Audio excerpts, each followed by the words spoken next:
Yes, of course. A, And so, a mandatory vaccine, but the vaccine is going to carry the mark of the beast implant. And every person is going to be ordered to be vaccinated. And anybody who resists vaccination obviously will be ostracized from society, but possibly could be imprisoned for refusing an order. And parents will see their children taken away from them. I mean, Bill Gates, he's always been a vaccine freak, but now he wants to implant a digital device, a microchip, a nano-sized microchip in the vaccine. This is stuff I talked about 15 to 20 years ago, and people said, "Oh, that's too far out. That's crazy. They would never do stuff like that." But here we are today, and it's reality. This initiative that Bill Gates is pushing, the ID 2020, that has the goal to take a system like maybe even the vaccination system we just said, to have an ID for 1 billion people, if not maybe 7 billion. Right now they're starting with the poorest people in the world, but they want everyone to have a digital identity, one that can be tracked, one that can be watched, one that can be controlled. That's right. So, Edward, when we were at Davos the first time, 2015 or 2017, Bill Gates was there. I saw him. I was standing next to him at one time. I could have spoke to him. I didn't. He was literally shoulder to shoulder with me. But later in the day, one of the sessions, of course, you guys know there are small meeting rooms taking place throughout Davos. But one that I wanted to go to was on the universal digital identity, the thing that Edward is talking about. I was, the three of us, we were wearing White House badges. Our names, it said White House. Right? We're traveling with President Donald Trump. When I walked up to the room to go into the universal digital identity meeting, you had to scan your badge on an electronic scanner, and it would grant you access. Mine was denied. And I said, "Oh, are you out of room? Are you out of seats?" And the young woman said, "No, there are more seats." And I said, "Well, I want to go in." And she said, "You're not permitted." And so I tried to pull rank. I said, "Well, I'm here with the White House." And she looked at me and very sternly said, "You do not have access to this meeting." And I looked at her and I said, "What are they talking about in there that they don't want me to hear?" And so we stared at each other for a few seconds, and then I realized I better back away because I could push it too far, and we might be asked to leave the World Economic Forum. But clearly there was a discussion going on in that building, in that room, inside Davos. And most likely Bill Gates was in there. Our Lucifer's Antichrist system. Rick, here's where I'm at with Bill Gates. Don't trust anyone to give you a vaccine who thinks that the world is overpopulated. That's right. And remember the meeting that we recalled last month, the meeting back in 2010 that Bill Gates attended. There were about 10 billionaires. With Oprah? Yeah, Oprah was there and Bloomberg.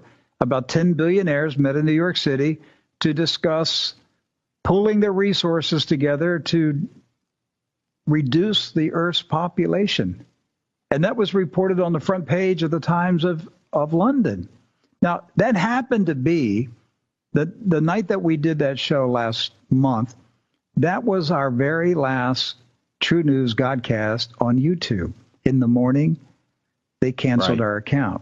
They blamed it on on us talking about Israel, but it wasn't about Israel. It was about overpopulation. We got very, very close to what was really going on about coronavirus.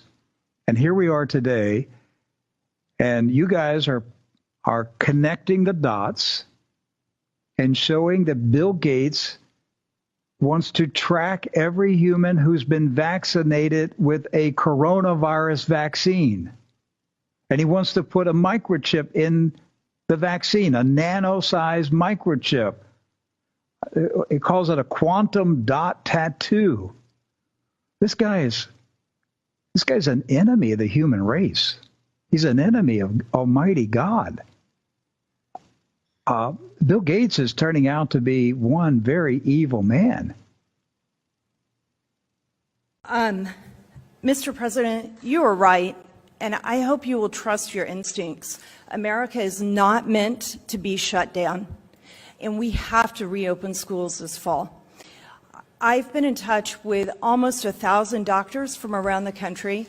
I helped Dr. Simone Gold spearhead a letter to you signed by 800 physicians and surgeons who talked about the side effects of the lockdowns. I've done a second letter with over 150 doctors, 240 nurses, 330 educators, 70 national groups, and thousands of parents and concerned Americans who want to see schools reopened. Reopening schools is going to stabilize our society. I think it's the number one most important thing we can do to stabilize our society from top to bottom. Whether it is in a local community, just reestablishing calendars, which churches, nonprofit groups, traffic patterns, people who don't have children care about the calendar for schools. Kindergartners and elementary school students simply cannot learn looking at a Zoom screen. If they could, we wouldn't need schools in the first place. We could just plop them in front of a television. The last place in the world a middle school student needs to be is online, unsupervised by adults. They bully each other when they're in front of teachers. You can't even imagine what's going on with social media right now. Young adults and high school students are losing hope and optimism for the future. And in February, they had so much. And now we turn on the television and we can see the destruction that lack of hope and optimism is causing. Employers have to rebuild their companies. They need employees at 110% to be able to do that. We did everything we could to flatten this curve, and we have to roll up our sleeves now and rebuild our companies. But we can't do that when employees are dividing their time between taking care of their children indefinitely for who knows how long and trying to get their job done. I have one employee who has 5 children. His wife is a dental hygienist. I'm granting him as much grace as I possibly can, which is easy to do. He's a wonderful employee, but I can't even imagine what it would be like to have 5 children and all of a sudden have to homeschool them all. And it's not even homeschooling, it's helping them with digital learning. Homeschool parents have asked that we're careful about not conflating the two. For me, I'm a single mom now. In 2007, 8, and 9, I went through financial crisis. My then husband's business failed. We lost our house, we lost our cars, we lost everything. I cleaned houses to help make ends meet. I've done everything possible to rebuild. I know what those families who are now unemployed are facing. Trying to divide their time between taking care of their children, not knowing if their children are going to be educated, and figuring out what they're going to do with their life is the hardest. It's incredibly difficult. And for people who think, oh, we can just work at home, or we're essential, you're an essential employee, it sends the wrong message. Every single person in this country is essential. We are the United States of America. Every one of us is essential. Every one of us is important. And not every single family can afford a computer so that their children can be online at the same time, or Wi-Fi, as Kellyanne was just talking about, to be able to do Zoom all at the same time. So families are suffering and the education is suffering as well. And as a single mom, this situation is ripping me in two. You cannot be in two places at once, physically or mentally. And I'm doing the very best I can to take care of my children. Their father, when they're living with their father, he does a great job taking care of them. But when they're with me, I'm doing everything I can to take care of them, help them prepare for their senior year of high school, make up prom, dealing with whatever else we have to deal with from the shutdowns, and run a company and work. And it's impossible. It's impossible to do what we need to do. So the schools must be reopened. It will stabilize our country. I cannot thank you enough for doing this today and sending this message. And the doctors who I've been working with, they want to do anything they can to help calm the fear that is permeating our country.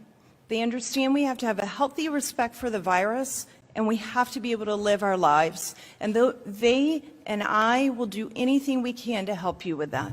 Thank you very much. Great job. Looks like you're doing a good job. Is your mother doing a good job? She good, right? You said the right thing. Okay.